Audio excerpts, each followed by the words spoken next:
বন্ধুরা, আজকে চলে আসলাম আমাদের মাঠে আর মাঠ থেকে বেগুন নিতে। আর এই বেগুন দিয়ে কি রান্না করব সেটাই দেখাবো আপনাদেরকে। বন্ধুরা, এখন গাছ থেকে আমরা দু একটা বেগুন তুলে নেব।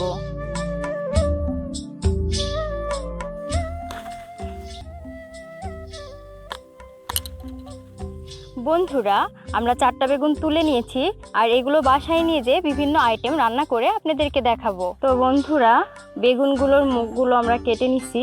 এখন এই বেগুনগুলারে চাক চাক করে বানাবো।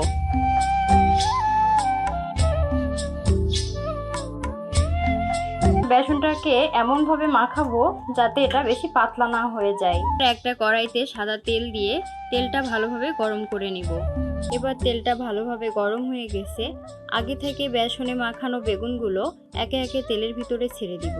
বেগুনিগুলোর উপরে একটা ম্যাগি মশলা ছড়িয়ে দিলাম যাতে বেগুনিগুলোর স্বাদ আরও বেড়ে যায়।